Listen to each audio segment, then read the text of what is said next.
જય વસાડાની તમામ અપડેટ્સ મેળવવા માટે સબસ્ક્રાઇબ પ્રેસ કરી બેલ આઇકોન પ્રેસ કરો. મિત્રો, જે વિષય મને આપવામાં આવ્યો મેં તરત જ પકડી લીધો. મેં કીધું આમાં કાંઈ ફેરફાર કરવો નથી. આપણે કોઈ જાતનું એમાં કોઈ મોણ નાખવું નથી. દેશી કાઠિયાવાડીમાં કહું તો આપણે આ જ વિષયને પકડવો છે, જોય ઓફ ગિવિંગ, આપવાનો આનંદ. અને આ તો બહુ અદભુત આનંદ છે, બહુ સરસ મજાનો આનંદ છે. જેમ આમ કોઈક સામેના ધાબા ઉપર, અહીં તો મુંબઈમાં એટલી પતંગો ચકતી મેં જોઈ નહીં અત્યારે આવ્યો ત્યારે, પણ નીકળો ત્યારે બહુ ચકેલી પતંગો વચ્ચેથી નીકળો, રાજકોટ છોડ્યું ત્યારે તો કોઈ ધાબાના ઉપર પતંગો સામે ચગાવનારા કોઈ સરસ મજાના આપણને ગમનારા હોય તો આપણે પતંગ એને કાપવાનો આનંદ લેવા દઈએ છીએ કે ભલે હરખાતા. એ હરખાઈ તો આપણે એ સાથે હસશે, કંઈક તારા મૈત્ર કરશે, કંઈક વાતો કરશે, અને આપણું આખું સમાજ જીવન છે ને પછી ધીરે ધીરે આ કાપવાના આનંદમાં જ વ્યસ્ત થઈ ગયું છે. તમે નિરીક્ષણ કરો કે ગુજરાતમાં પતંગોત્સવ થાય તો ગુજરાતમાં બધાને પતંગ કાપતા આવડે. હું તો આ વારંવાર કહેતો હોઉં છું, ગુજરાતની બહાર નીકળો બધાને ચગાવતા જ આવડે. એટલે આપણે ભારતની અંદર આ કાપવાનો આનંદ વધતો ગયો ગ્રેજ્યુઅલી. નોર્વેથી ન્યુઝીલેન્ડના પતંગવીરો આવે વાઇબ્રન્ટ ગુજરાતના પતંગ કાઇટ ફેસ્ટિવલમાં, મોહનભાઈ એ બધાને ગ્લાઇડર ચગાવે ને આ ચગાવે ને 100-200 પતંગ ચગાવે, પણ એને કોઈ પેચ લડાવતા આવડે તો ના આવડે. એ માંજાને મજબૂત રાખવો એટલે આજુબાજુ કોઈની પતંગ ઉડે જ નહીં. એ કાપવાના આનંદમાં આખી દુનિયા વ્યસ્ત થઈ ગઈ છે. એમાં આપવાનો આનંદ છે રેર થતો જાય છે, દુર્લભ થતો જાય છે. લોકોને બીજાનું કાપવામાં બહુ આનંદ આવતો થઈ ગયો, એમાં આપવાનો આનંદ છે ભૂલી ગયા. ભૂલી ગયા એટલા માટે કહું છું કે હજારો વર્ષો પહેલા આ ધરતીએ કહ્યું તેને તકતે એને ભૂંજી થાય, ત્યાગીને ભોગવી જાણો. હજારો વર્ષો પહેલા સમજે. આમ ઈશાવાસ્ય ઉપનિષદ બહુ નાનકડું ઉપનિષદ, ઓશો રજનીશમ કહેતા કે મુઠ્ઠીમાં સમાઈ જાય એવું ઉપનિષદ છે, પણ મુઠ્ઠી ખોલો તો ભીતર અજવાળું થઈ જાય એવું સરસ મજાનું ઉપનિષદ આપણા ઋષિઓએ રચીને આપણને વારસામાં આપ્યું છે. તેને તકતે એને ભૂંજી થાય. આનો પછી બધા અનુવાદ એવો કર્યો કે તમે ત્યાગો ને અમે ભોગવીએ. એટલે આપણે જે કેવું અધ્યાત્મ શરૂ થયું, અધ્યાત્મ તો ન કહેવાય એને, અધ્યાત્મ શબ્દનું તો અપમાન થાય આવું આપણે જો બોલીએ તો, પણ એવી એક પરંપરા શરૂ થઈ, એવો પંથ શરૂ થયો કે પૈસો હાથનો મેલ છે એવું કહેનારા બધા જ લોકો આપણો મેલ લઈને પોતાનો મેલ ચડાવી નાખે. આપણો મેલ લઈ જાય આપણે હાથમાંથી કે આ તો હાથનો મેલ છે, લાવો લાવો લાવો એમ કરીને, પણ પછી આપણે 5 વર્ષ પછી જાય તો આશ્રમનો મેલ થઈ ગયો. આવી એક આપણે ત્યાં શરૂ થયું. મને એ જોઈને આપણને થાય કે ક્યાં તેમ ચક્કે ને ભૂંજીથાનો મૂળ આદર્શ હતો અને શું એનો અનુવાદ કર્યો બધાને. આપણે કાચા અનુવાદકો છીએ. સેલભાઈએ તો સંસ્કૃતમાં કાલિદાસને યાદ કર્યા, પણ સમાવ ક્યારેક આપણે જે અનુવાદ છે, રાશિ વાત કરી હતી ને, ગુજરાતી બહુ દિલચસ્પ ભાષા છે જ, મને લાગે જ છે. અને હું તો માનું કે ભાષા વહેતી નદી જેવી હોય. વહેતી નદીની અંદર જેમ પ્રવાહ આવે એમ એનો રંગ ફરે, એની સાથે કોઈ પાંદડું પણ તણાતું જાય, એની સાથે કોઈ હોડી પણ તણાતી જાય. અશુક પણ વહેતી નદીનો પ્રવાહ છે પોતાની સાથે લેતો જાય. એમ ભાષામાં તો નવા નવા શબ્દો આવે, ક્યાંકથી અંગ્રેજી આવે ને ક્યાંકથી પોર્ટુગીઝ આવે ને ક્યાંકથી ફારસી આવે. બધું જ સંગમ તીર્થની જેમ ભાષા પોતાની સાથે સમાવીને લેતી જાય. એને આપણે વહેતી નદી જેવી ભાષા કહીએ. બંધિયાર ખાબોચિયું થઈ જાય તો પછી એમાં મચ્છર થાય. તો મિત્રો, અત્યારે વ્યક્તિને ભૂંજી થાય હું જે જોઉં છું, માતૃ સ્વરૂપ જે હોય, જેની ખાસ નોંધ લેવાની કે એક જ પુરુષ છે અને બાકીના બધા જ ટીચર્સ છે, બહેનો, સ્ત્રીઓ છે, सब महिलाएं यहाँ पे जिनको सम्मान हुआ, तो इसका खास जो विशेष नोंद यहाँ पे लिया गया. मैं इसलिए ये बात खास जोर दे के उसको कह रहा हूं कि क्यों है वो, क्योंकि जो मातृ स्वरूप है ना उसमें तेने त्यक्ते ने भुंजिता का आदर्श आज भी साकार होते को आपको दिख रहा है. ऐसा नहीं कि वो साड़ी पहनी हुई महिला में ही होता है, जींस पहनी हुई महिला में भी होता है. उसको आप चॉकलेट दोगे और उसके बच्चे को अगर चॉकलेट पसंद है, उसको आप लड्डू दोगे और उसके बच्चे को अगर लड्डू पसंद है, उसको आप गिफ्ट दोगे और उसके बच्चे को अगर गिफ्ट पसंद है, तो हर कोई माँ चाहे कितनी भी एडवांस क्यों ना हो, कितनी भी आधुनिक क्यों ना हो, किसी भी देश की क्यों ना हो, फर्स्ट प्रायोरिटी अपने बच्चे को देगी. तुम ये ले लो. और अगर बच्चा पूछेगा कि तुम्हें नहीं खानी है तो वो कुछ बहाना बना देगी कि मुझे भूख नहीं है, मुझे एलर्जी है, गला खराब है, मैं चॉकलेट मुझे पसंद नहीं है. चाहे पसंद हो वो कोई बहाना बना देगी. क्यों? अपने चॉकलेट खाने से ज्यादा स्वाद उसको अपने बच्चे को चॉकलेट खाते हुए देखने में मिलता है. इसलिए जॉय ऑफ गिविंग और तेने तकते ने भुंजिता ये मातृत्व की दीक्षा है. और इन सब जो टीचर्स है, चाहे वो स्त्री हो या पुरुष हो, जैसे नर्सिंग केयर में बहुत ज्यादा स्त्रियां होती है लेकिन कुछ पुरुष भी होते हैं उसमें, तो ये सब जो टीचर्स है, चाहे वो स्त्री हो या पुरुष हो, उन सब ने वो तेने तकते ने भुंजिता की मातृत्व की दीक्षा पाई. उनका त्याग इसलिए त्याग है क्योंकि उस त्याग में ही उनका भोग समाया हुआ है. जब त्याग करते हैं तो उनको पीड़ा नहीं होती कि ये छूट गया मुझसे. वो त्याग में उसका भोग समाया हुआ है कि ये छूटा नहीं है मुझे बड़ा आनंद प्राप्त हुआ है, ये आनंद को हम भूल गए, सिर्फ त्याग को याद रखा. આપણી સંસ્કૃતિમાં જે ગડબડો થઈ ને એમાં આ ગડબડો થઈ. છોડવાનું આપણે યાદ રાખ્યું, પણ કેવી રીતે છૂટે? છૂટે એમ છૂટે તમને મોજ આવવી જોઈએ. છૂટવામાંથી મોજ ઉઠે, એનો આનંદ થાય. વર્ષો પહેલા ભગવાન બુદ્ધની એક જાતક કથા, ગંધ ભંડારીની કથા, બોધિસત્વની અનેક જે સરસ મજાની બોધવાળી કથાઓ આપણે ત્યાં રચાણી, એમાંની એક આ વાર્તા છે. જે જમાનામાં કશું જ એન્ટરટેનમેન્ટ હતું નહીં, જ્યારે બીજું આજની જેમ કોઈ મલ્ટીપ્લેક્સ નહોતા, મોલ નહોતા, કોઈ બીજા ટેકનોલોજીકલ ડિવાઇસીસ નહોતા, વોટ્સઅપ નહોતું, ફેસબુક નહોતું, અમારા આ બધા ટચ સ્ક્રીન વાળા ફોન જે અમે લઈને ફરતા ફરતા બધું ફોટા પાડી રાખીએ છીએ, એ કઈ હતું નહીં. હવે તો એવું થઈ ગયું ને કે આપણા મિત્રો છે એમની ઘેર નથી રહેતા, મોબાઈલમાં જ રહેતા હોય છે. આપણે ઘેર જતા જ નથી મિત્રોને મળવા, મોબાઈલ ખોલીએ એટલે મિત્રો હાજર. એટલે આખી વાત જ નીકળી ગઈ કે સ્પર્શ કરવો. મિત્રોની હથેળીને સ્પર્શ આપણે નથી કરતા, ટચસ્ક્રીનને આપણે સ્પર્શ કરીને માની લઈએ છીએ કે આપણે હાથ મિલાવી લીધા. તો એ બધા જ ફેરફારોની વચ્ચે મારે જે આપને વાત મૂકવાની છે કે આટલા બધા પરિવર્તનો આપણા જીવનની અંદર આવ્યા. એમાં પેલી ગંધ ભંડારીનો સમય જે હતો, કાશીમાં એક બહુ મોટો વેપારી, ખૂબ કમાયો, અબજપતિ થયો. અને કમાયા પછી શું કરવું ને એક મોટો યક્ષ પ્રશ્ન હોય છે આ જગતમાં. આ હાઈટેક ફાઉન્ડેશનના આ બધા મિત્રોને મારે અભિનંદન આપવા કે એમણે આ પ્રશ્નનો જવાબ શોધી લીધો છે કે કમાવું, પૈસા જો ભગવાનની કૃપાથી આપણી પાસે આવ્યા તો money is what money does. પૈસા છે શું આપણે after all? Money is what money does. મારી પાસે પૈસા હોય, મને આ ઘડિયાળ ગમી, મેં ખરીદી લીધી, તો આ પૈસાનું ઘડિયાળમાં રૂપાંતરણ થઈ ગયું. હવે શું ખરીદું છું, ક્યાં એનો ઉપયોગ કરું છું, એમાં મારા સંસ્કાર અથવા તો એમાં મારી જે ભાવનાઓ છે, મારી જે લાગણીઓ છે એ વ્યક્ત થતી હોય છે. તો આ બધા મિત્રોએ જે કર્યું, મેં તો એકવાર સુરતમાં એવો કાર્યક્રમ રાખેલો ઘણા વખત પહેલા કે પૈસા કમાવાની કળા તો સુરતમાં બધા લોકોને ખબર જ છે, એટલે તો આપણને બોલાવે કાર્યક્રમ કરવા માટે, એનો પુરસ્કાર આપીને, એનું ભાડું આપીને બધા બોલાવે. પણ પૈસા ખર્ચવાની કળા, એવો મેં વિષય રાખેલો કે તમારી પાસે ભગવાનની દયાથી કરોડો અબજો આવી ગયા હોય તો હવે કરશો શું? લોકો શું કરે? એક બાથરૂમ બનાવે ને પછી પાછો ભંગાવે ને પાછો બીજો બાથરૂમ બનાવે ને પછી એ ભંગાવે ને પછી ત્રીજો બાથરૂમ બનાવે, કારણ કે બીજું કઈ સૂઝે નહીં કે જીવનમાં શું કરવું આટલા બધા પૈસાનું. એ વખતે જેને કળા રસિકતા આવી, જેની પાસે સમાજ માટે કશું કરી છૂટવાની ભાવના આવી, જે મિનિટે કોઈ ગાંધીને પોતાનો 3 પીસ સૂટ ઉતારીને કોઈ ભારતની એક ગુમનામ બહેનને બીજી સાડી પણ નથી ધોવા માટે એટલે મેલી સાડી પહેરીને ફરવું પડે છે, એ દ્રશ્ય જોઈને આખો એક બેરિસ્ટરનો ખિતાબ, બેરિસ્ટરનો એક અંચળો, બેરિસ્ટરનો એક સૂટ ઉતારીને ખાદીની પોતળી પહેરવાનું મન થયું. અને મન થયું એમ નહીં, એ આજીવન ચાલુ રહ્યું, એનું તપ રહ્યું. એ ખાલી તક નહોતી, એ તપ હતી. આપણે તપ સાધુઓને બદલે તક સાધુઓની આસપાસ રહેતા થઈ ગયા, એટલે હું આ તપ સાધુની વાત કરું છું, ગાંધીજી. તો એમાંથી એને મન થયું કે ના, અમારે કરવું છે, આમાં છૂટી ગયું, આ નીકળી ગયું. એ માણસોને શું કરવું એ મોટો યક્ષ પ્રશ્ન સજાવતો હોય છે. પૈસા આવી ગયા પછી ગંધ ભંડારીને પણ થયું શું કરવું? જલસા કરવા. જલસા કરવા એટલે જલસા કરવા માટે તો લોકો એટલા માટે તો અમુક પ્રકારના શર્ટ બનાવે, અમુક પ્રકારના શૂઝ બનાવે, અમુક પ્રકારના ખાસ એમ કે ગાડીઓ બનાવે કે આમ તો તમે ગાડી જેવી જ ગાડી હોય, તમે એમાં બેસવાથી કઈ વિશેષ પ્રકારે હવામાં ઉડવા ન લાગો, પણ એ લીધા પછી બીજાને તમે બતાવી શકો જો આ આટલા કરોડની ગાડી મારી છે. એ દેખાવ કરવા માટે બનાવે, એટલે સોનાની થાળી વાટકાઓ બનાવ્યા ગંધ ભંડારી, અને સરસ મજાના નૃત્યોની એક નૃત્યશાળા બનાવી, અને એમાં સંગીતના બધા સાધનો વસાવ્યા, સંગીતકારને ગવૈયાઓ ગોઠવ્યા. અને પછી માણસનો જે સૌથી મોટો એક આનંદ હોય જીવનની અંદર, ખાવાનો, પેટ ભરવાનો આનંદ. હવે જુઓ, કાલિદાસનું મેઘદૂત તો શૃંગારિક કૃતિ છે, પણ એના કરતા તરલા દલાલની કૃતિઓ વધારે છે. શૃંગાર રસ કરતા ભોજન રસ વધારે પ્રિય છે લોકોને. તો કે શૃંગાર રસ તો કંઈક લગ્ન થાય ને હનીમૂનમાં જાય એટલા પૂરતો કામ લાગે, પણ ભોજન રસ તો જીવે ત્યાં સુધી સાધુઓને કામ લાગે. મારા સ્વામી આનંદ જે છે, ધરતીની આરતી નામનું એક સરસ મજાનું ગુજરાતી ભાષાનું પુસ્તક છે, એમાં એમણે એક ચેપ્ટર લખ્યું છે, પ્રકરણ મારા પિતરાઈઓ. હરીશ કાકા આપણે તો વાંચ્યું જોઈએ. એમાં સ્વામી આનંદે લખ્યું છે કેવા કેવા અમારા સમયની અંદર એમ કે સાધુઓ થતા, કે અમારા જેઠી સ્વામી હતા, તમે ઘેર પધરામણી કરવા માટે લઈ જાઓ એટલે એમ કે હવે આ જીર્ણ શરીરને કાયાને બીજું તો શું જોઈએ, બસ તમે એક વાટકી એમ કે દૂધ રાખો, પણ શું આમ ગશેર દૂધ લેવાનું અને કઢી ઉકાળીને વાટકી કરી નાખવાનું, એમાં જરા ચપટી કેસર નાખવાનું, મુઠ્ઠી બદામ નાખવાની, અને પછી હવે આટલું દૂધ ઉકાળ્યું હોય તો એમાં જરા ભાત ઓરી ગયો તો દૂધ પાક થઈ જાય.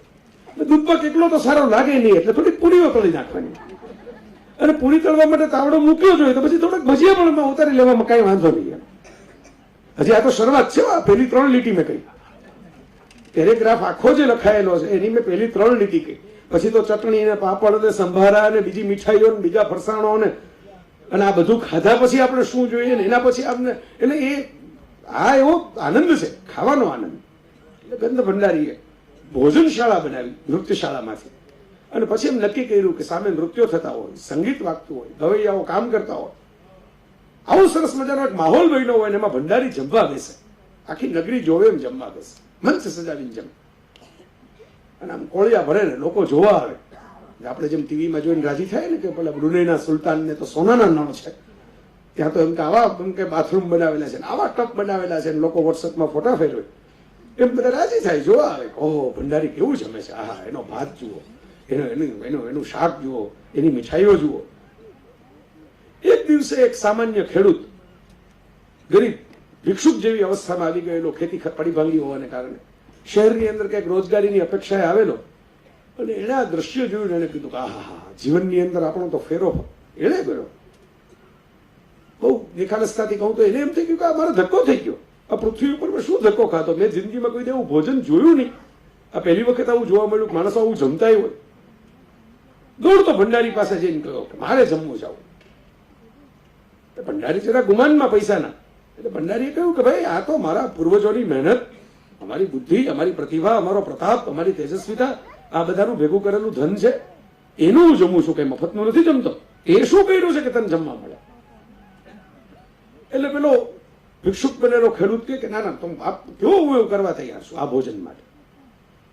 એટલે ભંડારી કહે કે તો 1 વર્ષ લગી મહેનત કર, મજૂરી કર, મારો નોકર થઈને રે, મારી ચાકરી કર, હું પ્રસન્ન થઈશ તો તને જમવાનું આપીશ.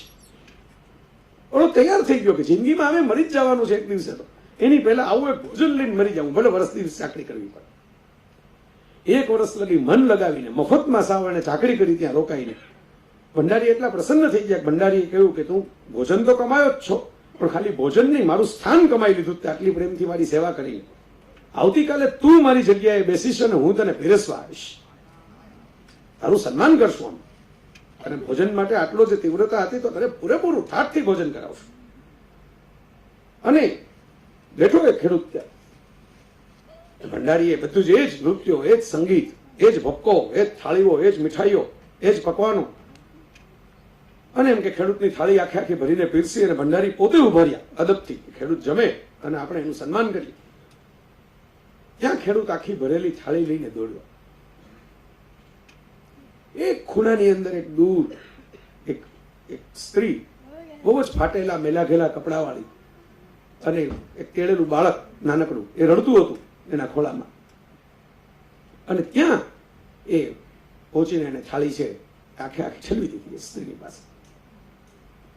સ્ત્રીને કંઈ બોલવાની જ કંઈ તાકાત નહોતી, કારણ કે ભૂખ જ એટલી લાગેલી હતી. છોકરું ખસવા લાવવા માંડ્યું હાથમાં, પેલી સ્ત્રીએ જમવાનું ચાલુ કર્યું.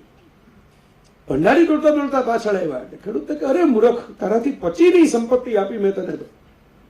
મને તો એટલે જ હું તને કહેતો હતો કે અમારા પૂર્વજોના ખાનદાન, અમારું લોહી, અમારા સંસ્કાર, એમ કે આ તને જો અહીં બેસાડ્યો તો તું જમી ન શીખો સરખી રીતે, કોકને આપી દીધું. તે વર્ષ દિવસથી ચાકરીની મહેનત ઉપર પાણી ફેરવી દીધું. એટલે ખેડૂતે ભંડારીને કહ્યું જરાક જુઓ, તમારું ધ્યાન નથી, જુઓ. જોયું તો પેલી બાળક બહુ હરખાતું હતું, સરસ વાનગીઓ ખાવા મળી એટલે બાળકને હરખાતું જોઈને એની મા બહુ ઓળખાતી હતી. બાળક આટલું તૃપ્ત થયું એટલે મને બહુ મજા આવી. બંનેના ચહેરા ઉપર બહુ મજાની, સ્મિતની, પ્રસન્નતાની લાગણી હતી. એટલે ખેડૂતે ભંડારીને કહ્યું હું તો અભણ માણસ છું, મને બહુ કઈ ખબર નથી પડતી શાસ્ત્રોમાં, પણ તમારું ભોજન જોઈને મારા મનની અંદર તૃષ્ણા જાગેલી, ઝંખના. આ કેમ જોઈએ, ગ્રીડ થઈ હતી મને કે આવું મારે મેળવી લેવું છે ગમે તેમ કરીને. આજે આમને ભોજન આપીને મારા મનમાં પ્રસન્નતા જાગી, ગ્રીડ નહીં, ગ્લેડનેસ જાગી, પ્રસન્ન થયો, રાજી થઈ ગયો. આ ભોજન યોગ્ય સરનામે પહોંચ્યું. હું ખાત તો બીજે દિવસે તમારે પાછું એ જ મારું જૂનું ખાવાનું હતું, પણ આને ખાધા પછી આ દ્રશ્ય જે છે હું આજીવન યાદ રાખીને જીવીશ. મિત્રો, આ આપવાનો આનંદ, આ કે મારી બરસેલી કથા નથી, આપણી ધરતી ઉપર હજારો વર્ષો પહેલા કહેવાયેલી કથા છે, પણ આ આપવાનો આનંદ, આ વારસો આપણે ક્યાંક ગુમાવ્યો. એ જ વારસો પશ્ચિમની અંદર જીસસ ક્રાઇસ્ટે શરૂ કર્યો. આપવાના આનંદનો સૌથી, જોય ઓફ ગિવિંગનો સૌથી મોટો કોઈ સૂત્રધાર હોય વર્તમાન વિશ્વની અંદર તો એ જીસસ, ઈસુ, જેને પીડા વેઠી, સફરિંગ હું તમારી પીડા દૂર ન કરી શકું, પણ હું તમારી પીડામાં ભાગીદાર થઈ શકું, એવું કહેનારો એક ઈશ્વર, ઈશ્વરનો પુત્ર, સન ઓફ ગોડ જીસસ છે, જે રીતે ફેલાયા. ગણીને 12 શિષ્યો, આમ જુઓ તો 11, એક તો દગાખોર નીકળો. ક્રોસ ઉપરથી ઉતારવા માટે એક પ્રોસ્ટિટ્યુટ, એક માં, એમ કુલ 3 જણા. 3 જણા જે માણસને ક્રોસ ઉપર ઉતારવાનો હોય એ માણસના નામના કેલેન્ડરથી તમારે મારે તારીખ નક્કી કરવી પડે ક્યારે ભેગા થવું. એવું શું જાદુ કર્યો એને? આવો સવાલ આપણને થવો જોઈએ. આ જાદુ એને આ કર્યો કે એને ધર્મની વ્યાખ્યાઓમાં વેસ્ટર્ન વર્લ્ડની અંદર આખી એક નવી વિભાવના ઊભી કરી. લવ, ફોરગિવનેસ એન્ડ કેર. આજે હેલ્પિંગ હેન્ડની વાત આખી ઊભી કરી, જેમાંથી રામકૃષ્ણ પરમહંસ અને સ્વામી વિવેકાનંદનું આખું મિશન શરૂ થયું કે જીવમાં શિવ છે, જીવની સેવા કરો તો શિવની સેવા આપોઆપ થઈ જશે. એ અમારે કાઠિયાવાડની તો આખી એક આખી સંત પરંપરા રહી છે. દાદા મેકરણ હોય, સંત દેવીદાસ હોય, તમે 100 સંતોનો અભ્યાસ કરો તો તમને ખ્યાલ આવશે કે જે જીસસે ત્યાં શરૂ કર્યું એ અહીં શરૂ કર્યું. ફરક એટલો કે જીસસ પાસે એવા સ્માર્ટ શિષ્યો હતા જેણે એને ઓર્ગેનાઇઝ ચર્ચમાં ફેરવી નાખ્યું, અને અહીં બધું બરાબર ઠાકર લેખા લેશે. એનો હિસાબ શું રાખવાનો? આપવાનો આનંદ મળ્યો એ આપણો હિસાબ. આનંદ મારી ભેગો રહ્યો. હિસાબના ચોપડાઓ તો એક દિવસે તો ઉધી ખાઈ જશે. આનંદ તો મારી ભેગો રહેશે ને. કોમ્પ્યુટરમાં તમે આંકડાઓ નાખશો તો વાયરસ આવી જશે ને કોમ્પ્યુટરની હાર્ડ ડિસ્કે તમારે પાછી ફોર્મેટ કરવી પડશે. પણ આનંદ કોઈ દિવસ ફોર્મેટ નથી કરવો પડતો મિત્રો. એટલે આ વાત બહુ મહત્વની છે. તમે ફૂલોને જુઓ, પ્રકૃતિને જુઓ. પ્રકૃતિ આપે ને મજા કરે. તમે ફૂલ છે એને ચોળી નાખો ધારો કે હાથમાં, તો ફૂલ તો ચોળાઈ ગયું, પણ ચોળાતા ચોળાતા તમારા હાથમાં સુગંધ મૂકી ગયું. આ વિચારજો, ચોળાતા ચોળાતા તમારા હાથમાં સુગંધ મૂકતું જ જાય છે. એક વૃક્ષને કાપી નાખો તો કાપતા કાપતા એ તમને થોડુંક લાકડું તો આપતું જ જાય છે, મરતા મરતા. સમગ્ર પ્રકૃતિ આપવાના આનંદની અંદર કામ કરે છે, એટલે માણસને જ લેવામાં આનંદ આવે છે. તમે વિચારજો, આ સૌથી મોટું આ છે ને. આમાં એક મેં ફિલ્મ જોયેલી, the day earth stood steel નામની એક સાયન્સ ફિક્શન ફિલ્મ હતી, જેમાં બીજા ગ્રહના એલિયન્સ પૃથ્વી ઉપર આવે છે.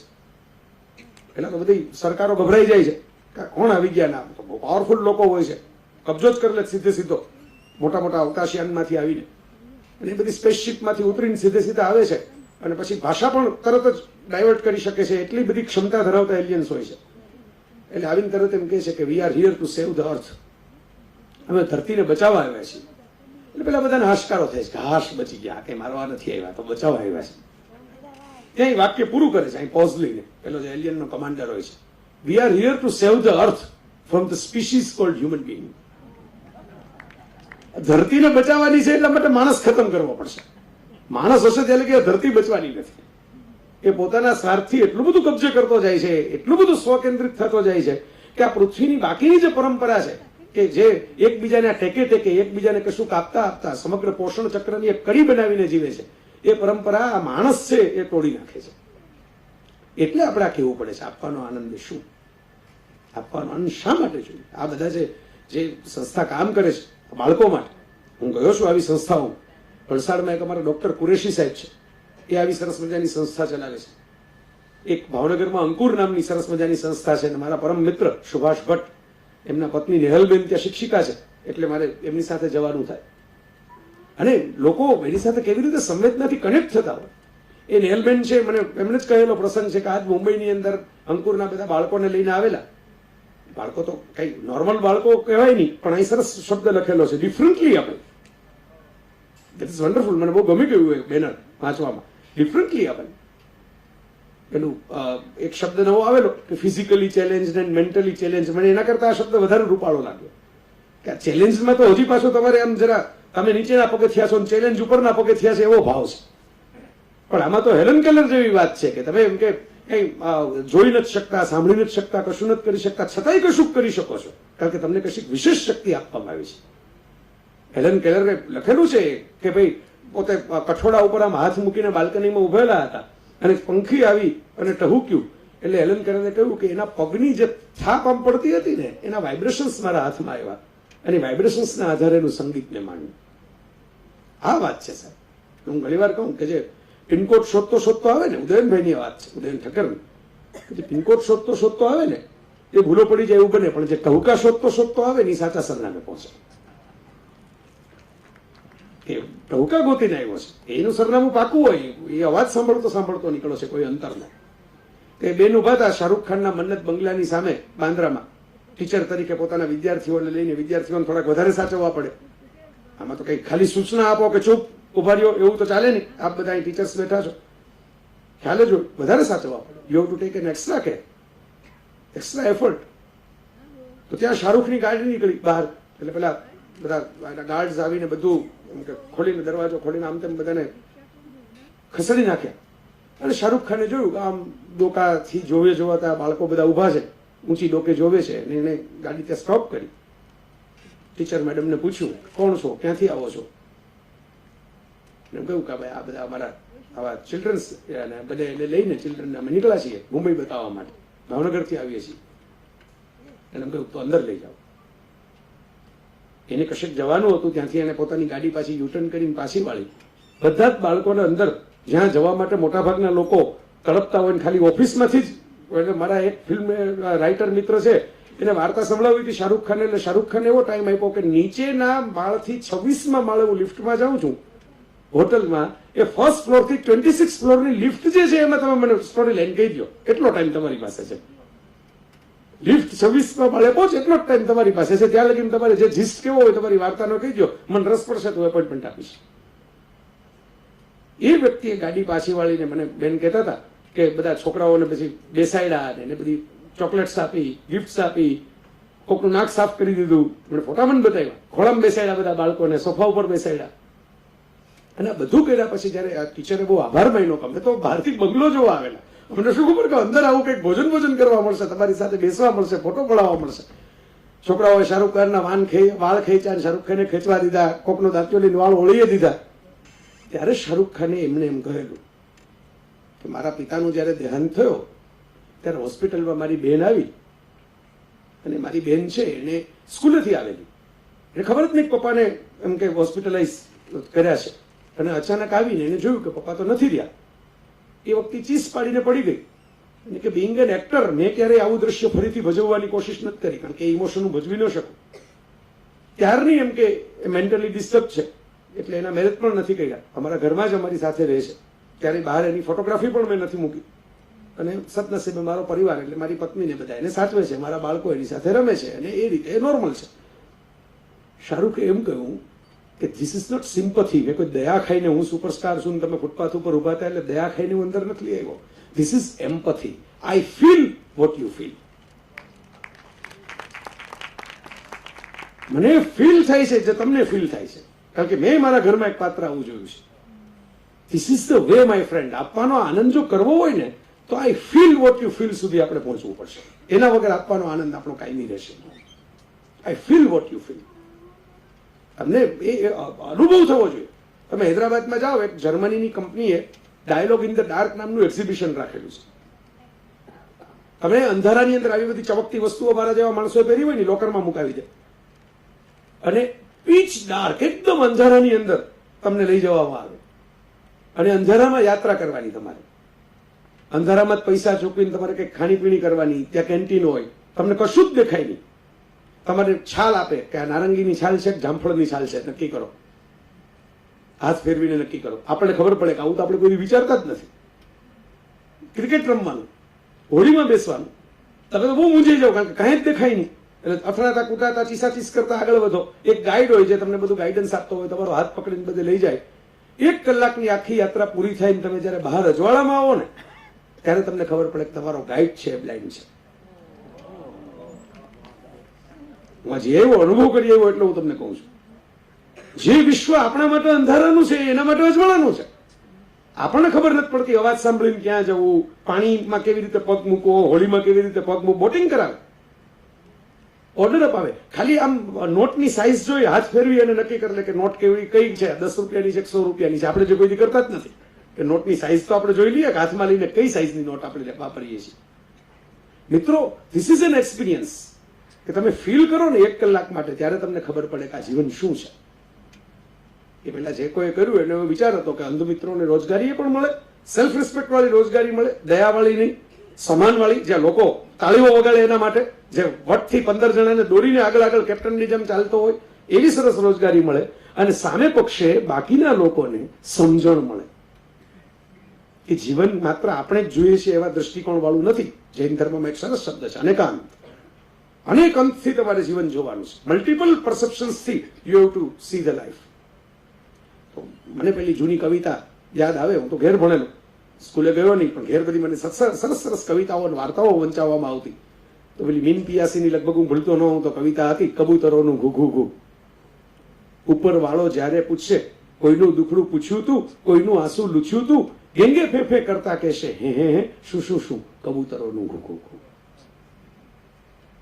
આ કબૂતરોનું ઘુ ઘુ ઘુ એ બહુ આમ સિમ્પલ લોજિકની વાત છે કે તમને આ રાઈડ ઉપર મોકલ્યા પૃથ્વીએ, તમે કશોક આપવાનો આનંદ લીધો, તમે ફટાકડા ફોડ્યા, પણ જે બાળકો શિવાકાશીની ફેક્ટરીમાં કામ કરે છે એને ફટાકડા ફોડવા નથી મળતા એનો વિચાર ક્યારે કર્યો? તમે મેં પોતે મારા વ્યક્તિગત જીવનમાં હું કઈ કોઈ એવી કોઈ મારી ઇન્કમ નથી, આવક નથી, અને એવી કોઈ મારી હેસિયત નથી, છતાંય મારા જીવનમાં મેં દાખલા તરીકે 2-3 નાના નાના સંકલ્પો લીધા છે.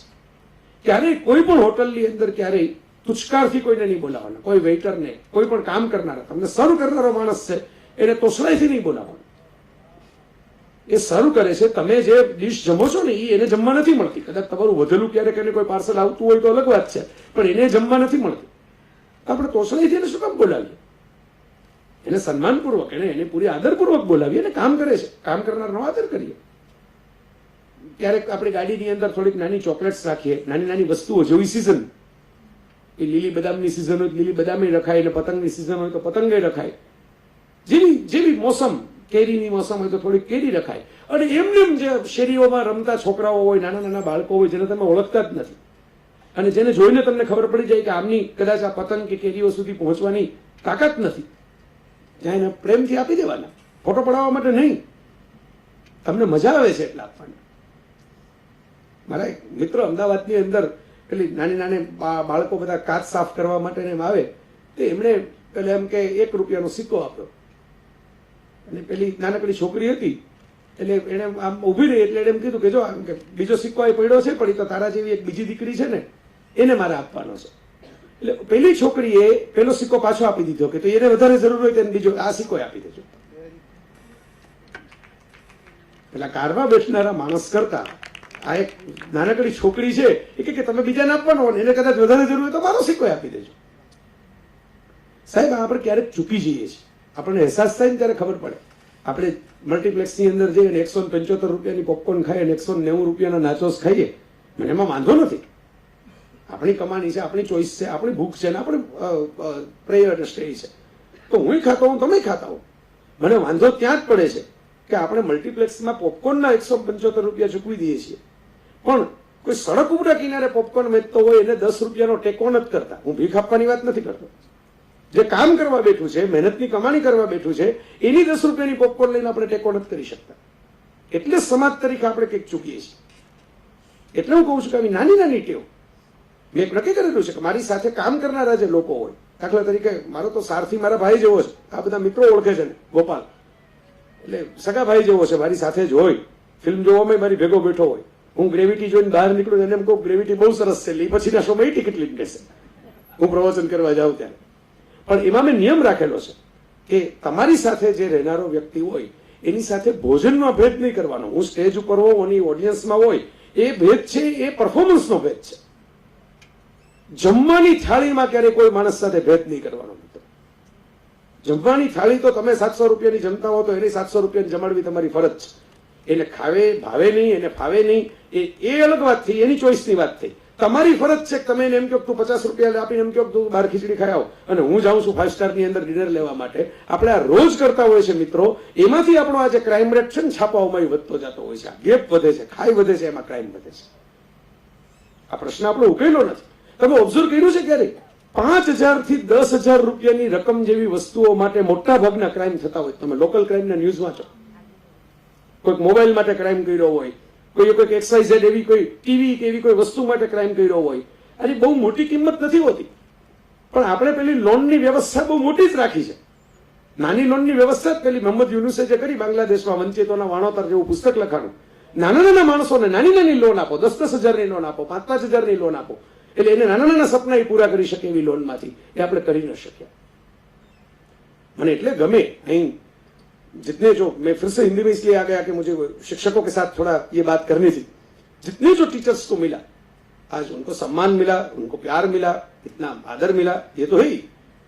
पूज्य बापू ने एक बार अनिल चावड़ा के पुस्तक विमोचन में अहमदाबाद में कहा था, मैं उपस्थित था, तो मुझे याद है उन्होंने कहा कि हमको बोला जाता है कि आपके वरद हस्ते लोकार्पण किया जाएगा पुस्तकों का, लेकिन पुस्तकों को छूने से मेरे हस्त वरद होते हैं। मोरारी बापू ने ऐसी बढ़िया बात की थी कि मेरे कोई वरद हस्त है नहीं कि मेरे वरद हस्त से पुस्तकों का लोकार्पण हो, लेकिन पुस्तकों को, किताबों को जब मैं छूता हूं तो मुझे लगता है कि मेरे हस्त वरद होते हैं। तो जितनी भी सम्मान योग्य प्रतिभा है उनका सम्मान अगर हम करते हैं तो हमारे हस्त वरद होते हैं। जो हमारा सम्मान एक और से हम किसका सम्मान करते हैं, हमारी जो पसंदगी है वो बताता है। तो इसलिए कहना चाहता हूं कि ये इनको भी अनुभव होगा, मेरे जो जितने बड़े अच्छे शिक्षक मित्र यहाँ पे मौजूद है उनको एक अनुभव होगा, इसलिए तो इतनी लंबी इनिंग वे खेल सके। सब बताया गया कि वे इतनी लंबी, जितने कितने लोग हमारे सामने बैठे, जुड़ गए तो जुड़ गए, फिर वापस मुड़े ही नहीं। क्यों? क्योंकि वो फ्रांस में हुआ वाकया है। प्रिंसेस थी फ्रांस की यूजिनी, तो डायमंड नेकलेस पहना हुआ था, विरासत में मिला हुआ था, बड़ा पुराना डायमंड नेकलेस था, और यूजिनी चलती चली गई, हर प्रवास में जाती थी, लोग देखते थे प्रिंसेस आई है, तालियां बजाते थे, फिर सूखा पड़ा कहीं पे, अकाल की परिस्थिति हुई। प्रिंसेस गई देखने के लिए, तो देखा कि लोगों के पास पैसे नहीं है, कोई खाने की चीज नहीं है, धान नहीं है, वो बड़ी पुरानी बात। तो यूजिनी ने अपने सेक्रेटरी को कहा कि हम इस इलाके के लिए क्या कर सकते। तो उन्होंने कहा कि भाई अभी तो कुछ कर नहीं सकते। प्रिंसेस ने कहा कि अभी इस वक्त अगर हम कोई वहां जाए, वापस जाए, फिर कोई एड भेजे, तब तक तो कुछ बच्चे यहां पे चले जाएंगे, रहेंगे नहीं इस धरती पे। तो ऐसा करो, मेरा नेकलेस दे दो इनको, ये हीरे हैं इसमें, उनसे उनका कुछ गुजर बसर हो जाएगा। तो सेक्रेटरी ने कहा कि ये बड़ा कीमती नेकलेस है, आपके पुरखों की विरासत है, ये डायमंड, आप ये मानते हैं कि पब्लिक को आप डायमंड दे दोगी तो पब्लिक को आपको डायमंड देने के लिए वापस आएगी? कोई नहीं आएगा आपको डायमंड देने के लिए वापस। मेरी फर्ज है कि मैं आपको रोकूं, इससे डिसीजन आप मत लो। प्रिंसेस ने कहा कि नहीं, यंग प्रिंसेस थी, कहा कि नहीं, मैं देना चाहती हूँ, डायमंड दे दो, सब नेकलेस को तोड़वा दो, और उसके सब हीरे है जो इसमें बांट दो। सालों बीत के बाद को सूखे की परिस्थिति खत्म हो गई, फिर से प्रिंसेस कहीं पे टहलने के लिए निकली, उसी इलाके में वापस पहुंची, सेक्रेटरी साथ में थे, और एक किसान, देहाती आदमी दौड़ता हुआ आया वहां पे, प्रिंसेस का हाथ पकड़ लिया और सिर्फ रोने लगा, कुछ बोल ही नहीं पाया, रोने लगा बस। उसके जो आंसू है वो वैसे यहाँ पे बूंद बन के प्रिंसेस के हाथ पे जमते रहे। प्रिंसेस से कहा कि क्या हुआ? उन्होंने कहा कुछ नहीं, बस आपने हमारी जिंदगी बचा दी, आप जब पहले आई थी आपकी वजह से हम सब जिंदा है। और तो कुछ बोल नहीं पाया, उसको कोई कवि तो था नहीं कि कोई कविता सुना दे। जब वो चला गया तब अपने जो हाथ में जो अश्रुओं की जो बूंदे थी चिपकी हुई, वो दिखा के प्रिंसेस ने सेक्रेटरी को कहा कि आपने कहा था कि डायमंड ये लोग वापस नहीं देंगे, देखो वापस दे दिए। This is what Joy of giving is all about my friends. ये जो आपको जो संतोष मिलता है अंदर से, जो सुकून एक ऐसा शब्द है, शांति, सुकून का आप कोई पीस ऐसा अनुवाद नहीं कर सकते। पीस इज डिफरेंट एंड सुकून इज डिफरेंट। सुकून is a permanent thing, peace है वो टेम्पररी हो सकती है। आप यहां पे हॉल में शांति है, कोई दूसरा प्रोग्राम शुरू हो जाएगा तो फिर कोलाहल हो जाएगा। Peace is temporary thing. सुकून की अवस्था में आप पहुंच जाओ तो आप परमानेंटली ब्लेस्ड हो जाओगे, और वो परमानेंट ब्लेसिंग के लिए ये आप पालो आनंद, joy of giving, this is permanent blessing. क्योंकि यही तो हमें सिखाया गया है, वो ऊपर वाले की एक रचना है। कोई किसी को ये दे के, माता पिता अपने संतान को अपने जीन्स दे के ही आगे बढ़ाते हैं वंश को, कोई ना कोई यहां से भी पास हो नहीं देता है पूरी जीवन में। तो એટલા માટે મિત્રો મને આ મજા આવે આપવાના આનંદમાં। પછી લોકોને તો પછી ઉત્સાહ જુદા પ્રકારના હોય, ઉતાવળ જુદા પ્રકારની હોય। હું હમણાં જ મેં એક વોટ્સઅપમાં મને ટૂચકો આવેલો કે ભાઈ આમ પડ્યા પડ્યા જોર જોરથી કણસતા હતા, તો 108 108ની એમ્બ્યુલન્સ બોલાવવા માટે અમારા સૌરાષ્ટ્રના કાઠિયાવાડી રાજકોટવાળા ભીખાભાઈએ ફોન કર્યો કે ભાઈ એમ કે આ એક એમ કે દર્દી પડે છે, તરફડે છે, તમે આવો એમ્બ્યુલન્સ લઈને। એટલે પહેલા એ કીધું ભાઈ સરનામું લખાવો, કે મને આ કે એરિયાનો સ્પેલિંગ બિલિંગ કઈ આવડતો નથી, હું તો અભણ માણસ છું, એમ કરીને ફોન મૂકી દીધો। પછી કઈક અડધી કલાક પછી પાછો ફોન કર્યો કે કે હું એને 1.5 કિલોમીટર ઢસડીને આરટીઓ ઓફિસ પાસે લઈ આવ્યો છું, હવે સરનામું લખો. આવો જે આ અતિ ઉત્સાહ હોય ને આ તો ગુંગળાવી નાખે આપણને. ઘણાને આવો ઉત્સાહ ચડી જાય આપવા માટે. પછી એ ગુંગળાવડાનો ઉત્સાહ હોય. અજયભાઈને કે આવા અનુભવો થયા હશે કે એને તમારે કંટ્રોલ કરવો પડે. ભાઈ એનું જે માફક હોય, તમે 200 ml નો ગ્લાસ હોય એમાં 1 લીટરની બોટલ રેડી દો તો તમને બહુ આનંદ થાય કે ઓહો મેં આખું 1 લીટરની બોટલ ઠલવી દીધી આપીને. પણ ગ્લાસ 200 ml નો જ છે, બાકીનું ઢોળાઈ ગયું તમને સમજાતું નથી. સામી વ્યક્તિની કક્ષા, ક્ષમતા, એની ઝીલવાની તાકાત એટલું વિચારીને તમે આપો. દાન કોઈ આડેધડ ફેંકવાની વસ્તુ નથી, દેખાડા માટેની વસ્તુ નથી. જમાનો એવો છે મિત્રો કે પેલા એવું કહેવાતું કે નેકી કર દરિયા મેં ડાલ, સારું કામ કરો ને ભૂલી જાઓ. પછી જુદું આવ્યું કે નેકી કરો અખબાર મેં ડાલ, અને સારું થયું, બીજા લોકોને પ્રેરણા મળે. તમે નેકીનું કામ કર્યું, બીજા નેકીના રસ્તે ચાલે. હવે જે ત્રીજો જમાનો આવ્યો છે એવો આવ્યો છે કે નેકી બિલકુલ મત કર, લેકિન અખબાર મેં ડાલતે ही રહો કુછ ના કુછ. કામ કશું કરો પણ પછી ફોટા છપાવવાનું કામ કરો. બરોબર. હવે એવા કવિ સંમેલનો જોયા છે. આ બધા મિત્રો તો બાપુની સાથે ફરતા હોય એટલે એમને એવા દ્રશ્યો જોવા ન મળે, કારણ કે બાપુને કારણે લોકોનો પ્રેમ સતત છલવાતો હોય. પણ મેં એવા દ્રશ્યો જોયા છે મંચ ઉપર કવિઓ વધારે હોય અને અમે ઓડિયન્સની અંદર 5 જણા બેઠા હોય. એટલે એક કવિ કવિતા પાઠ કરે, બાકી કવિ નીચે ઉતરી જાય એટલે પહેલી લાઈન ભરાયેલી જ લાગે. ભેગા તો લાગે એમ કે એક લાઈન લગીને હતા એટલો ફોટો જ પડી જાય. એટલે મિત્રો આપવાનો આનંદ છે મલ્ટિપલ છે. મેં કહ્યું એમ એનો આ કોઈ આપણા સ્વાર્થથી આપણે નથી આપતા. હું અનુભવે એવું કહું છું કે કોઈને માફ એટલા માટે ન કરવો. ફોરગિવનેસનો બહુ મહાત્મય થયું અધ્યાત્મમાં. હવે મને સમજાય છે કે શું કામ થયું ક્ષમાનું મહાત્મય. એટલા માટે કોઈને માફ ન કરવા કે એ કઈ આપણે બહુ મોટા ઉદાર છીએ ને આપણે બહુ મહાન છીએ ને, અથવા તો એને કંઈક ખરેખર બહુ સારું કામ કરી નાખ્યું છે, અથવા તો એની કોઈ ધમકી આપણને મળી છે કે હવે માફ કરો આગળ વધો, પરાણે માફ કરવા પડે છે. મિત્રો કોઈને ક્ષમા આપવી હોય તો એટલે આપવી કે તમારા મનમાં જગ્યા રોકતો બંધ થાય, કે રોકતી બંધ થાય, અને એમાં તમે વધારે સારા વિચાર ને વધારે સારા કામ કરી શકો. એટલી એનર્જી તમે વધારે સારા કામમાં વાળી શકો. અને એટલે આ આપણા સમાજે શીખવાનું છે, જોય ઓફ ગિવિંગ. હું જોઉં છું કે એક જમાનો આપણો જે આપણો વારસાનો, આ મેં કીધું આપણી સંત પરંપરાનો, આપણા બધા ઉપનિષદોનો એ જુદો, અને છેલ્લા 1000 વર્ષમાં જે ભારતનો ઇતિહાસ આપણે જોઈએ છે એ જુદો. કે લોકો માત્ર પોતાની તકતી માટે કાં તો આપે, કાં પોતાની કોમ્યુનિટી પૂરતું જ આપે, એના વગર કોઈને મળે જ નહીં એવું પાછું કહી દે. કાંઈ બીજા કોઈને પ્રવેશ નહીં. આમ લક્ષ્મણ રેખા દોરી દે. જે મૂળ વાલ્મીકી રામાયણમાં તો લક્ષ્મણજીએ દોરી નહોતી, પણ અત્યારે બધે દોરવા માટે તૈયાર છે. એ રાવણ માટે નથી દોરતા, રામ માટે દોરે છે. એનો મને વાંધો છે. રાવણ માટે લક્ષ્મણ રેખા દોરાય ત્યાં લગી વાંધો નહીં, પણ રામે એન્ટર ન થઈ શકે એવી લક્ષ્મણ રેખા દોરે છે કે નહીં કોઈ આવવાનું જ નહીં, એક્સક્લુઝિવ અમારી કોમ્યુનિટી પૂરતું જ, અમારે આ પૂરતું જ. સાહેબ ઉપરવાળો આવી રીતે તો કઈ આપણે ભાગ પાડ્યા છે. તમે જયારે આ જીઓલોજીકલ પિક્ચર જુઓ, જરાક જીપીએસ ખોલીને જુઓ તો ખરા, તમને ક્યાં એમાં કયો એરિયા દેખાય છે, કઈ સરહદ દેખાય છે. એને તો અલગ અલગ રંગના ફૂલોનો બગીચો ખીલવો છે, અલગ અલગ પ્રકારના વ્યક્તિઓ ખીલવા છે બસ. અને તમને એક તાકાત આપી છે, તમને ચેલેન્જ આપી છે. આ જે ફિઝિકલી ચેલેન્જ વાળો શબ્દ હું કહેતો હતો ને, જૂનો જે શબ્દ એક હતો, હું એમ કહું છું કે આ દુનિયાની અંદર બધા જ લોકો એક જ સરખી એબિલિટી વાળા હોત તો દુનિયા કેટલી બોરિંગ થઈ જાત મિત્રો. તમારા માટે જીવવાની ચેલેન્જ શું રહે ઇફ એવરીવન ઇઝ ઇક્વલ? નથી. એટલે તો તમને આ મજા છે. જે વિડીયો ગેમની અંદર રોડ આખો કોરો હોય, તમે એકલી કાર લઈને ચાલ્યા જાવ એવી ગેમમાં શું સ્કોર કરવાની મજા આવે? જેમાં કંઈક હર્ડલ્સ આવે એવી ગેમમાં તમને સ્કોર કરવાની મજા આવે. Hurdle race is a best race. હર્ડલને તમે ક્રોસ કરી જાઓ છો, એ તમારી કસોટી છે. એટલે વર્ષા અડાલજાની એક સરસ મજાની કથા હતી, એંધાણી. રક્તપિત્ત ઉપરની આખી વાત હતી. અણસાર અને એંધાણી 2 કથાઓ વર્ષાબેને લખી. વર્ષાબેન મુંબઈમાં છે, ગુણવંતરાય આચાર્યના દીકરી, અને ખૂબ પોતે સ્વતંત્ર રીતે ઉત્તમ સાહિત્યકાર. મોહનભાઈને એને બધા મિત્રોને તો ઓળખાણ પણ હોય. તો એને પ્રસ્તાવનામાં સરસ વાત લખી છે કે આપણને ક્યારેક એવું થાય કે આટલી પીડા, આટલું દુઃખ, આટલી વેદના સમાજમાં કેમ હશે? તાજું જન્મેલું બાળક હોય એને એમ કે ફેફસું કે હૃદયની બીમારી હોય, આવી પરિસ્થિતિ શું કામ થતી હશે આ જગતમાં? અને પછી કે મને એમ લાગે કે આ હરિ પોતાના હોવાની એંધાણી આપવા માટે આવા કંઈક ખેલ કરે છે. કારણ કે આવી વેદના હોય ને એ ત્યારે જ તમે હરિની ભેગા રહ્યો છો. વેદના વગર તમે હરિની ભેગા રહેતા જ નથી. એટલે હરિ એંધાણી પોતાની સાઇન આપે છે. This is a sign from the God કે see, I am here and I am challenging you. Whether you can do something for them or not. તમારામાં છે કે નહીં? તમે મારી પરીક્ષામાં પાસ થઈ શકો એમ છો કે નહીં? તમે આ કૂદકો મારી શકો એમ છો કે નહીં?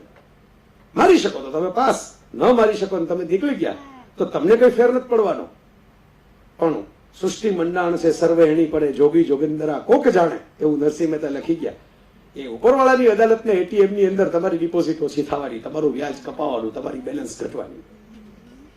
અને હું ઘણીવાર કહું છું મિત્રો, ઘણા મિત્રોને એવું આમ સંકોચ હોય છે કે અમે શું કામ આપીએ, અમને આપી પાછું જ નથી મળતું, અમે ફલાણાને મદદ કરી અને મારી સામે જોવાનું જ બંધ કરી દીધું, હું શું કામ આપું. ત્યારે હું વારંવાર આ ઉદાહરણ દેતો હોઉં છું કે આ દુનિયામાં કર્મનો નિયમ છે ને મિત્રો, એટીએમ જેવો છે. સવારે તમે 1000 રૂપિયાની નોટ જમા કરાવો, સાંજે એટીએમમાં જાઓ તો 1000 રૂપિયા ડિપોઝિટ થયેલા તમને દેખાય કોમ્પ્યુટરમાં. એનું વ્યાજ ચડવાનું હોય તો એનું જે કંઈ એનું 16 પૈસા વ્યાજ હોય કે 1 રૂપિયો 11 પૈસા વ્યાજ હોય એ પણ તમને દેખાય કે આ વ્યાજ જમા થયું 24 કલાકની અંદર. જે મિનિટે તમે એટીએમ માંથી તમારા ને તમારા 1000 રૂપિયા જે તમે ડિપોઝિટ કરાવેલા હતા એ વિથડ્રો કરો ને, ત્યારે 1000 રૂપિયા આવે, વ્યાજ સહિત આવે, પણ સિરિયલ નંબર સેમ ન હોય નોટનો. તમે જે જમા કરાવી એનો નંબર જુદો હતો ને તમે જે ઉપાડી એનો નંબર જુદો હતો. સાહેબ સત્કર્મમાં આ નિયમ યાદ રાખશો ને તો ડિપ્રેશન નહીં આવે, આપવાનો આનંદ જ આનંદ રહેશે, વચ્ચે ડિપ્રેશન નહીં આવે. તમે કોકની મદદ કરી એ એટીએમમાં બેલેન્સ થઈ તમારી, કર્મના એટીએમમાં. એમાં કોઈ કોમ્પ્યુટરમાં એકવાર ચડી ગયા પછી કોઈ ઘૂસી ન શકે, કોઈની તાકાત નથી. એટીએમનું મશીન તોડી શકો, તમે કોમ્પ્યુટરનું સર્વર થોડું તોડવા જવાના છે. તો એ બેલેન્સ થઈ ગઈ જમા. તમે કોઈકને પડતી વખતે ઉભો કર્યો હાથ જાલીને, તમે પડી ગયા ત્યારે એ માણસે કદાચ તમારી સામે ન જોયું હતો તો હતો જ નહીં રાકેશ, તો શહેર જ બીજું હતું. તમે પડી ગયા એના નગરમાં તમે પડ્યા જ નહીં, તો ત્યારે કોઈ અજાણ્યો દોડીને આવશે ને તમને હાથ પકડીને ઉભો કરવા માટે, બસ તો તમારી સિરિયલ નંબર ફરેલી નોટ પાછી આવી ગઈ. આ આપવાનો આનંદ છે. મારે જે છેલ્લી 10 મિનિટ વાત કરવી છે આ જ મુદ્દા ઉપર કરીને પછી સંગીતની ઇન્ટ્રોડક્શન બધા મિત્રોને આપીને મારે નીકળવું છે. આજ આ વાત જો આપણે સમજી લઈએ ને તો આપણા પેલા જે પશ્ચિમમાં થઈ શકે છે ને, મેં જોયું કે લોકોને પછી રહેતું નથી. બિલ ગેટ્સે પોતાની દીકરીને બેસાડવાને બદલે આપણો જે ભારતીય સત્ય નાદેલાને માઇક્રોસોફ્ટના ચેરપર્સન તરીકે બેસાડી દીધા અને એમ કે આટલા બધા પૈસા હવે કયો શું કરવાનું, એનું સમાજને પાછા આપી દે. આખી એક પરંપરા ઊભી થઈ છે. એમાંથી આ અમેરિકા મહાસત્તા, એન્ડ્રુ કાર્નેગી જેવા માણસે આ ટેવ પાડી. મોહનભાઈ આપને તો ખ્યાલ જ હશે, રોકફેલર અને કાર્નેગી અમેરિકાને મહાસત્તા બનાવવામાં બે ઉદ્યોગપતિઓનું યોગદાન છે, ખાલી શિક્ષકોનું, ખાલી વિજ્ઞાનીઓનું યોગદાન નથી. બંને હરીફ ઉદ્યોગપતિ. કાર્નેગીએ શરૂઆત કરીને આવી હરીફાઈ કરી, રોકફેલર ને કાર્નેગીએ ચેરિટીની હરીફાઈ કરી સામસામે. કાર્નેગી તો કોલસા વીણનારો છોકરો, રેલવેના સ્ટેશને કોલસા વીણનારો આયર્લેન્ડથી આવેલો ઇમિગ્રન્ટ છોકરો. એક આર્મીના કર્નલને ત્યાં લાઇબ્રેરીમાં દીવો બળતો હોય, રાતના ઠંડી લાગે એટલે જ્યાં દીવો બળતો હોય એવી જગ્યાએ જાય તો થોડી હૂંફ મળે, એટલે એ છોકરો ઠૂઠવાતો એ રિટાયર્ડ કર્નલના ઘર પાસે બેઠો હોય. કર્નલ એ છોકરાને જોવે એટલે લાઇબ્રેરીમાં પોતે વાંચતા હોય રાતના, એટલે એને એમ કે જે માણસ પાસે જે હોય એ આપે ને, બિસ્કીટ હોય બિસ્કીટ આપે, એની પાસે પુસ્તકો હતા અને પુસ્તકો આપ્યા. એમને શું બેઠો છો, વાંચ. વાંચતા વાંચતા છોકરાની બુદ્ધિ ખુલી ગઈ. ધીરે ધીરે એને વેપાર નાનો નાનો શરૂ કર્યો, થોડોક જુવાન થયો એટલે. એમ કરતા કરતા અમેરિકાનો જાયન્ટ સ્ટીલ મેગ્નેટ છો, નંબર 1. આજે બિલ ગેટ્સ જેટલું કમાય છે એના કરતા તમે કમાણીના આંકડાઓથી જુઓ ત્યારે વધારે કમાતો હતો કાર્નેગી. આખા અમેરિકામાં રેલવે લાઈન નાખવાના કોન્ટ્રાક્ટ એની પાસે, આખા અમેરિકામાં સ્ટીલના ગોલ્ડર આપવાના સપ્લાય કરવાના કોન્ટ્રાક્ટ એની પાસે, એક જ દીકરી સંતાનમાં.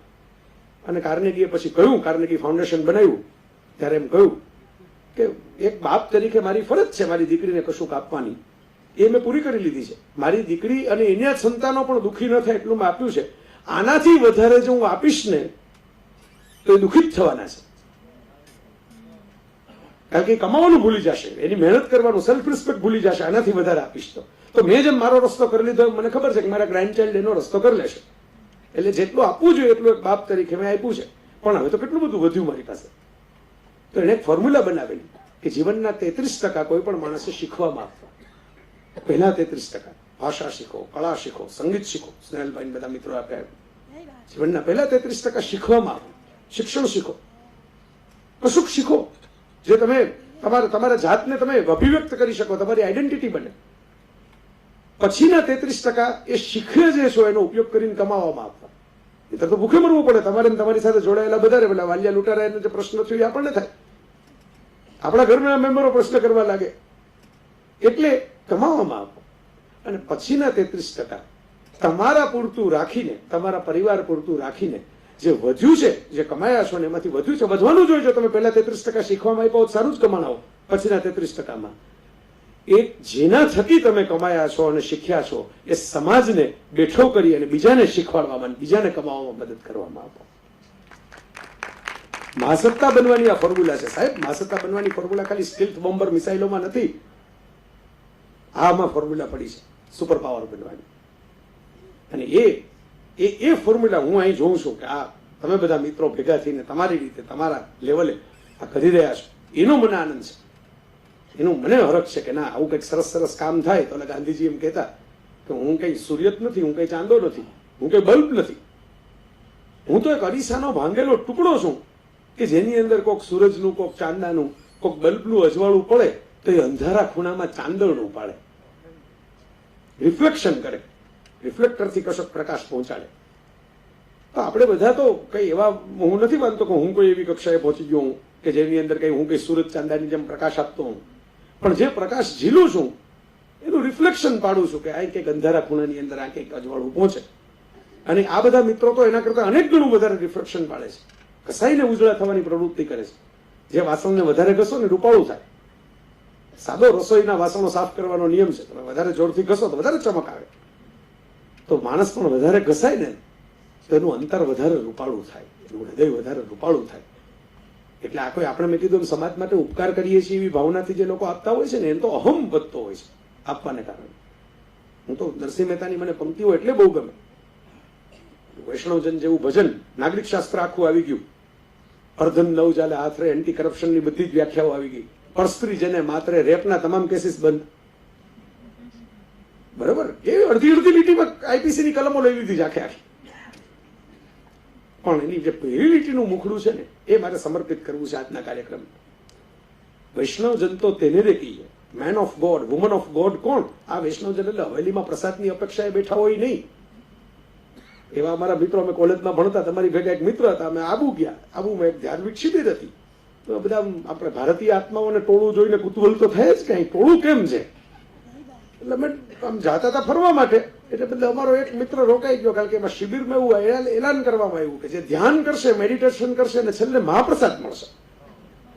એટલે ભાઈ કે કાંઈ તો મહાપ્રસાદ મળવાનો છે, આપણે તો આ લંચ બોક્સના સેવ મમરા જ ખાવાના છે એમ. કોલેજના ભણનારા બધા યુવાનો અમે 90s ની, અર્લી 90s ના. એટલે મેં કીધું ભાઈ પણ આપણે આબુ આવ્યા છીએ, આપણે કંઈક જોઈએ બધું, અહીં ફરીએ. તો કે ના મહાપ્રસાદ.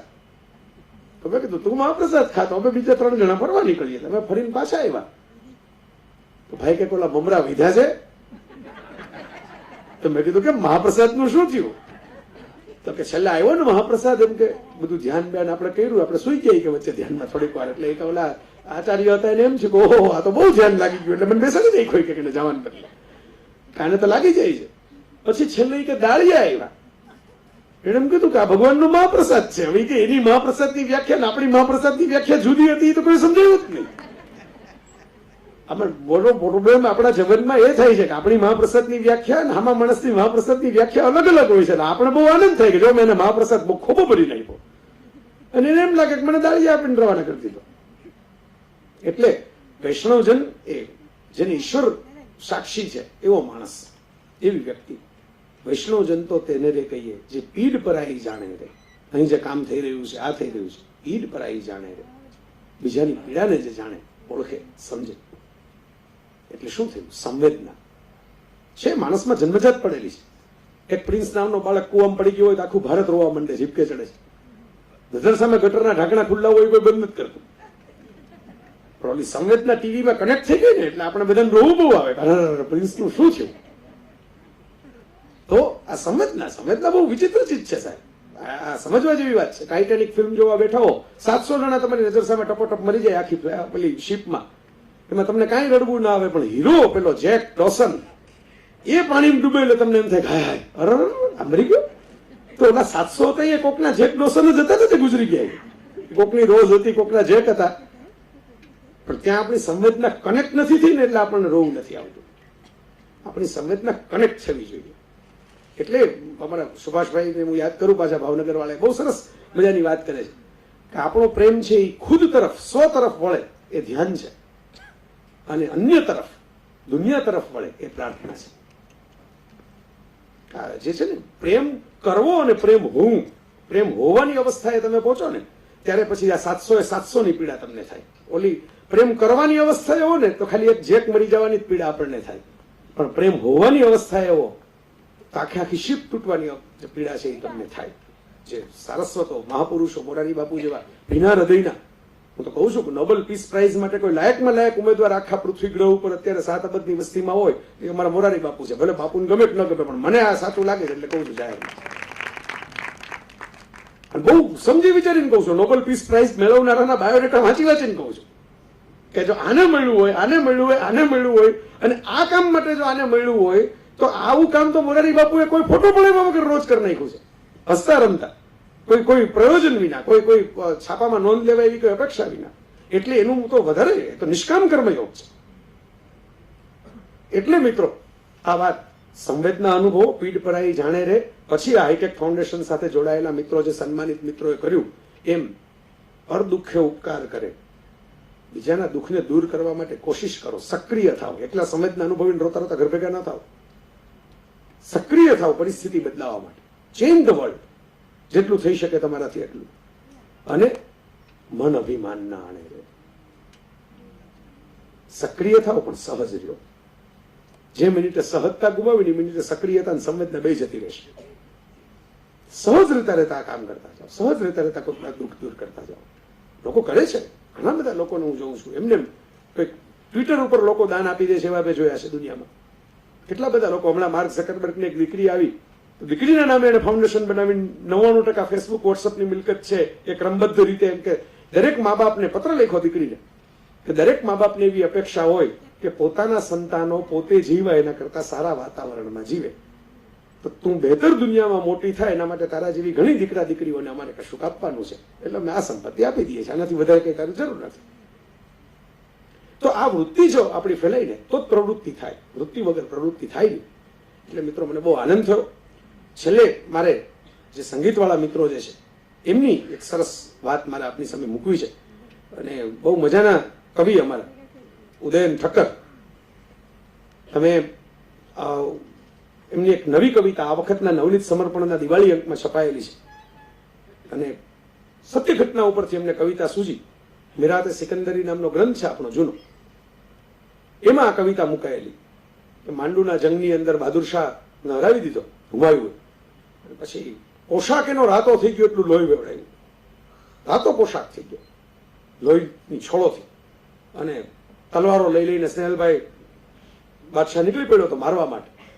તમને હું એટલે આમ યાદ કરીને કહું છું કે સંગીતની વાત આવી છે. અને મિયા મંજુ નામનો એક રાજ ગવૈયો પકડાયો. યાર કોકે એમ કીધું કે ભાઈ આ તો કલાકાર જેવું છે, આને બાદશાહ તમે મારીને શું કરશો, આ સૈનિક નથી, આ ગવૈયો છે, કલાકાર છે. અને બાદશાહ હુમાયુને થોડું ઘણું, બાબર અકબર ને બધાને થોડું ઘણું આમ કળા પ્રત્યેની પ્રીતિ કરી, એટલે હુમાયુ કરડાકીથી એમ કહ્યું કે મંજુ, એમ કે તું ગવૈયો છો એ સાબિત કર, નહીં તો રાજ્ય મારી નાખું તલવાર લઈને, કંઈક સંભળાવ, સાબિત કર. અને જે કવિતા લખાયેલી છે, હું હરીશચંદ્ર જોશી સ્વયં બહુ સારા કવિ કમ્પોઝર છે, પણ એવી ધૃષ્ટતા કરાય નહીં કે આવા બધા બેઠા હોય ત્યારે કવિતા પાઠ હું કરું છું, પોતે નકવી છે પાછો, પણ તોય હું કરું. નાનકડી કવિતા છે. કંઠ મોકળો કર્યો મિયાએ મલ્હારમાં, યુદ્ધના મેદાનની વચ્ચે કંઠ મોકળો કર્યો મોહનભાઈ મિયાએ મલ્હારમાં. વૃક્ષના પાન થયા સરવા, વૃક્ષના પાન થયા સરવા, ભજવા લાગ્યા મૃદંગ ક્યાંક વળી જલતરણ. ચકલીની પાંખ પહેરીને ધૂળ ઉડી. જો કવિ કલ્પનો જોજો. મારા ડાયરેક્ટર મિત્ર બેઠો, મારો અંગત મિત્ર હિતેશ સરૈયા, અરે વિઝ્યુલાઇઝ કરવા જેવું છે આમ એનિમેશનમાં, કેવી રીતે એનિમેશન વિઝ્યુલાઇઝ થાય.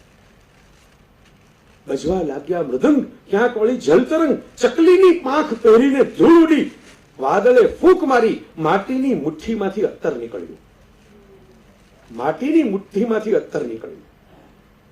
અને વાતાવરણમાં ખંજન પડ્યું, વાતાવરણના ગાલ ઉપર ખંજન પડ્યું, હવાના ગાલ ઉપર ખંજન પડ્યું. હુમાયુનો પોશાક થયો લીલો છમ, લોહીથી ખવડાયેલો રાતો પોશાક જે થઈ ગયો તો એ લીલો થઈ ગયો. હુમાયુનો પોશાક થયો લીલો છમ. તેને 8,000 માંથી 7,000 કેદીઓને મુક્ત કર્યા. મંજુએ અરજ કરી કે હજુર બાકીનાને પણ. હુમાયુ કહે તારા એક એક સૂર સામે અમે હજારને આઝાદ કર્યા, કશુંક નવું સંભળાવું તો બાકીનાને આઝાદ કરો. આ મિરાતે સિકંદરીમાં લખાયેલો પ્રસંગ, જેને કવિતામાં સરસ રીતે ઢાળ્યો આ બધા કલ્પનોથી પ્રકૃતિના, પછી જે કવિ છે ને એ સ્કોર્પિયન છે, વીંછી છે, એની પૂંછડીએ ડંખ આવે કવિમાં હંમેશા, છેલ્લે ડંખ હોય. ક્યારે થશે સૌ આઝાદ? ક્યારે સંભળાવશે સંગીતકાર આઠમો સૂર? આ કવિતા છે. ક્યારે થશે એવો સૂર ક્યારે પકડશે કે માણસ પોતાના બંધનોમાંથી આઝાદ થાય, માણસ પોતાને પૂર્વગ્રહોમાંથી આઝાદ થાય, માણસ પોતાની કુત્સિત ધૃણા, જુગુપ્સા, ઈર્ષા એવી વૃત્તિઓમાંથી આઝાદ થાય, એકબીજાને પાડી દેવાની ખટપટમાંથી આઝાદ થાય. આ બધા યુદ્ધ જ છે ને, નાના નાના. રોજ સવારે આપણે લડીએ જ છીએ ને કોકને પાડી દેવાના નાના નાના યુદ્ધો. અને એમાં નાના નાના યુદ્ધમાં કોકને એમ કે કોકનું આમ શાકભાજી વાળા પાસેથી બે લીંબુ કે બે આમળા વધારે લઈ લીધા હોય તો આપણે પાછો જંગ જીત્યાનો સંતોષ લઈને જાય કે બે લીંબુ લીધા છે વધારે, 1 રૂપિયો પાછો છૂટો બરાબર કરાયો હોય.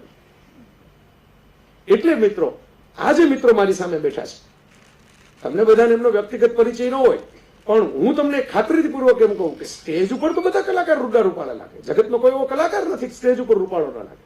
મંચસ્થ થયેલા મહાનુભાવમત માફિયાઓની દયા જ લાગે તમને, કારણ કે મંચસ્થ થયા છે, મંચ પ્રભાવ છે. વિક્રમાદિત્યના સિંહાસન ઉપર રજવાડી જ લાગે પેલા. પણ સ્ટેજની પાછળ મેં આ લોકોના દિલ જોયા છે, સ્ટેજની પાછળ એ લોકોના વર્તન ને વ્યવહાર જોયા છે, સ્ટેજની પાછળ એ લોકોનું વાત્સલ્ય ને વહાલ જોયું છે. એટલે હું તમને કહું છું કે આ 100 ટચના સોના છે બધા. તમારે કોઈ હોલમાર્કની જરૂર નથી, કોઈ તમારે 3D માર્કની જરૂર નથી. આ બધા 100 ટચના સોના મારી સામે બેઠા છે. બધું આ દુનિયા સંગીતની અંતે બધું જે બાપુની સાથે કેવા અલભ્ય મિત્રો છે આ બધા, કે જેમને આવો સરસ સત્સંગ મળે છે. અને હું તમને ખાતરીપૂર્વક કહું, તમારે મારું ગળું પકડવાની છૂટ, આ કોલર વાળો શર્ટ છે, કોલર પકડી લેવાની છૂટ. કે આઠમો સૂર જે કવિની કલ્પના છે, જે હુમાયુના જમાનાથી લોકો સાંભળવાની રાહ જોવે છે ને, એ આઠમો સૂર મોરારી બાપુની કથામાં આ લોકો વેવડાવે છે. અને જે સાંભળે છે ને ખરેખર અંતરથી આઝાદ થતા જાય છે. આ એમની ઓળખાણ છે. મારે જો આ મિત્રોની ઓળખાણ આપવાની હોય તો આ એમની ઓળખાણ છે, આ આઠમા સૂરની ઓળખાણ છે. અને એ આખી એક પરંપરા. કોઈ એવું વિચાર ન કર્યો. હું ખુશ થઈ ગયો અજયભાઈ મને ફોન કર્યો ત્યારે. અજયભાઈ આવી ગયા છે અહીં બાજુમાં, સંકેત આપવા માટે પણ આવી ગયા છે કે હવે આપણે સમાપન કરીને આ શરૂ કરવાનું છે, બરાબર. અને મેં જે એમને મને ટાઈમ આપ્યો હતો એ તમે ઘડિયાળમાં જોઈ શકશો, રેકોર્ડિંગમાં ચેક કરી શકશો કે એક્ઝેક્ટ થોડો કર્યો છે. એટલે મને કહ્યું કે આપણે કલાક છે, કલાક પૂરી એમની તમારી લીધી, બરાબર. આ લેવાનો આનંદ મેં કર્યો, આપવાનો આનંદ કેટલો પહોંચ્યો એ તમને ખબર. પણ જે વાત જે છે મિત્રો એ હતી કે આ મિત્રોનું સન્માન, કોઈ પણ માટી છે ને એ પગ નીચે જ કચડાતી હોય રોજ. આપણે માટીની નિયતિ છે પગ નીચે રોજ કચડાવું. પણ જે ક્ષણે કોઈ ઘડવૈયાની, કોઈ શિલ્પીના હાથનો એને સ્પર્શ થાય ને, એ મિનિટે માટીમાંથી મૂર્તિ બને, પ્રતિમા બને, પથ્થરમાંથી પ્રતિમા બને. પછી એ પૂજાતી થાય, પછી એ સચવાતી થાય. હજારો વર્ષોમાં એની પૂજા કરનારા જતા રહે, પણ મૂર્તિ અને પ્રતિમા એમને અખંડ હજારો વર્ષો સુધી પોતાની રજા પતાકા ફરકાવતી ઉભી હોય. આ પ્રતિભાની પ્રતિમાઓ છે આપણી સામે સાક્ષાત. મોરારી બાપુના શિલ્પ સ્પર્શે ક્યાંક ક્યાંક ઘડાયેલી, ક્યાંક ક્યાંક પરખાયેલી. અને એ પ્રતિભાની પ્રતિમાઓ જે છે એમણે બીજી પ્રતિભાઓને ઘડવાનું સતત કામ કર્યું છે. એટલે નાનકડા નાનકડા બાળકો હોય ને, મુઠ્ઠીના કોડી હોય, છીપલા હોય, પાકસના ખોખા હોય. હવે તો બધા આવી રમતો બંધ થઈ ગઈ, કારણ બધી રમતો મોબાઈલમાં થઈ ગઈ. એટલે આ કબીલા હોય ને એવા બધાથી રમવાનું હતું, એ રમતો જતી રહી આપણી પાસેથી. પણ એનો ઢગલો કરે ને ત્યારે ખજાના જેવો લાગે આપણને. એનો ખજાનો જ છે, આપણો ભલે ખજાનો ન હોય, એના માટે તો એ ખજાનો જ છે. પણ એ ખજાનો છે, એ ખજાનો આપણે છીનવી લઈએ છીએ એની પાસેથી, એમ કહી દે કે આ ખોટા નકામી વસ્તુઓ છે, રૂપિયા કમાતો થા એ કામની વસ્તુ છે. આ લોકોએ જે કમાયેલા હતા ને એ છોડીને, કમાયેલા હતા એ ઉડાડીને, કમાયેલાની હતા એની ચિંતા કર્યા વગર બેપરવા થઈને, ફનાગીરી કરીને નીકળી પડેલા આ બધા અમારા મિત્રો છે જે હવે આવવાના છે સન્માનિત થવા. હું કબીરજીને યાદ કરીને મારી વાતનું સમાપન કરું. આ જે શિક્ષકો હતા, જે આ સંગીતકાર અમારા મિત્રો છે, આ બધા કોણ છે? કબીરા ખડા બાજાર મેં લીએ લુકાટી હાથ, છોગર બારે આપના ચલે હમારે સાથ. ઘર બાળો ને તો તીરથ થાય, એના અજવાળે કોક તમારું પોતાની ઠંડી ઉડાડે, હાથ શેકે. કબીરના પડકારની જેમ જોગર બારે આપના ચલે હમારે સાથ, એમ નીકળી પડ્યા છે આ રામકથાની ગંગાની અંદર સરવાણીને ધારા બનવા માટે. તો મેં કહ્યું એમ આપણા બધાનું સન્માન છે કે આવા બધા મિત્રોની ઉપસ્થિતિમાં આપણે રહ્યા. આપણે ત્યાં જૂનો ધારો હતો ને કે આરતી કરીએ નહીં તો આશકા આરતીની લઈ લેવાય ખરી, એમાંય પુણ્ય મળે. એમ હું કોઈ આવી આરતી કરી નથી શકતો, પણ આવા શિક્ષકો અને આવા સંગીતજ્ઞ મિત્રો આ બધા જે આરતી રોજ કરે છે ને, હું તો ખાલી આમ આરતી એની વધાવું છું અને એમાંથી જે પુણ્ય મળે ને એ મેળવવાની કોશિશ કરું છું.